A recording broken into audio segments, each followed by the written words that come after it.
Assalamualaikum warahmatullahi wabarakatuh. Alhamdulillah allazi ja'ala sahrul Ramadan sahrul syiyam. Assalatu wassalamu ala asrafil anbiya'i wal mursalin wa ala alihi wa ashabihi ajmain. Amma ba'du. Rabbi sahri sadri wa yassirli wahlul 'uqdatam min lisani yafqahu qawli. Amma ba'du. Anak-anakku dan para sahabat Albi, umat Nabi Muhammad yang insya Allah semua kita dibahagiakan, dicintai, dan diberkahi oleh Allah Subhanahu wa Ta'ala. Salah satu bulan yang mulia dalam Islam yaitu bulan Ramadan, yang seperti saat ini umat Muslim di seluruh dunia telah menjalankan ibadah puasa pada bulan Ramadan. Bulan Ramadan dikenal sebagai bulan yang mulia dan penuh berkah lantaran bulan ini Allah Subhanahu wa Ta'ala akan melipat gandakan setiap kebaikan yang dilakukan oleh manusia.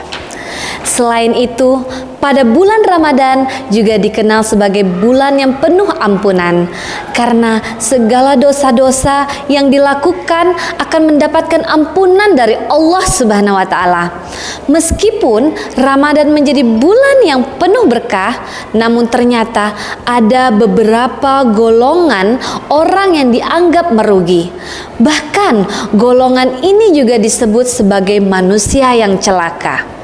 Hal ini sesuai dengan hadis yang artinya celakalah seseorang yang berjumpa dengan bulan Ramadan, kemudian Ramadan itu berakhir dalam keadaan Allah Subhanahu wa Ta'ala belum mengampuni dosa-dosanya. Hadis riwayat Tirmizi. Para sahabat Albi dan anak-anakku yang dimuliakan oleh Allah Subhanahu wa Ta'ala, berdasarkan oleh guru mulia kita Al-Habib Segaf bin Hasan bin Ahmad, bahwasanya ada 3 golongan manusia yang mana mereka adalah orang-orang yang merugi di bulan suci Ramadan. Mereka berpuasa di bulan Ramadan dan mereka juga beribadah di bulan Ramadan, tapi mereka tidak mendapatkan sedikit pun keberkahan di bulan Ramadan. Siapa saja 3 golongan ini? Yang pertama, para sahabat Albi yang dimuliakan oleh Allah Subhanahu wa Ta'ala adalah anak durhaka terhadap orang tuanya. Anak durhaka, meskipun dia hidup di bulan Ramadan, dia beribadah di bulan Ramadan, tapi dia tidak akan mendapatkan sedikit pun keberkahan dari Allah Subhanahu wa Ta'ala. Kita sholat di bulan Ramadan, kita membaca Al-Quran di bulan Ramadan, itu semua adalah semata-mata cara kita menggapai ridhonya Allah Subhanahu wa Ta'ala. Tapi tahukah kita, nak? Ingatkah kita sering kita mendengar bahwa ridhonya Allah Subhanahu wa Ta'ala itu terletak pada ridhonya orang tua. Kalau kita seorang anak yang durhaka, kita tidak akan mendapatkan ridhonya orang tua, maka kita tidak akan mendapatkan ridho dari Allah Subhanahu wa Ta'ala. Lalu orang kedua yang termasuk orang yang merugi di bulan suci Ramadan adalah orang-orang yang memutus tali silaturahmi.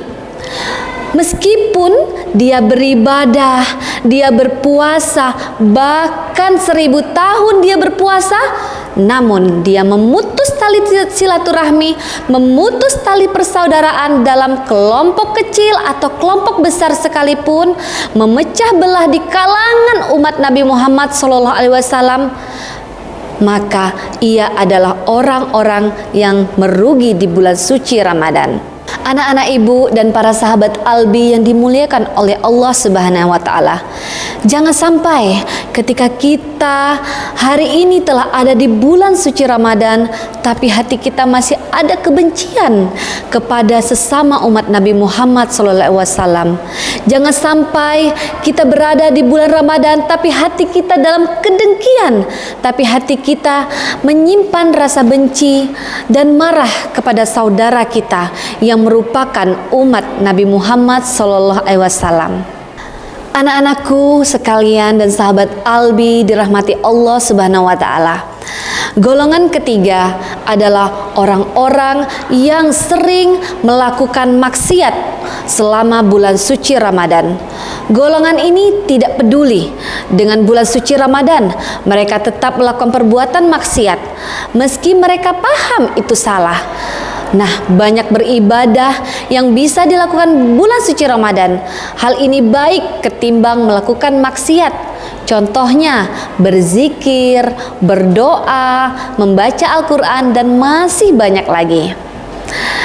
Anak-anak ibu dan para sobat Albi dimanapun berada, marilah kita berjuang dengan sungguh-sungguh, bersihkan jiwa raga dan noda dan kotoran lahir dan batin.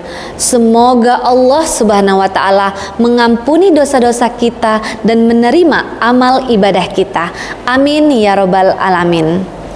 Wallahumma fiq ila aqwamit thoriq. Wassalamualaikum warahmatullahi wabarakatuh.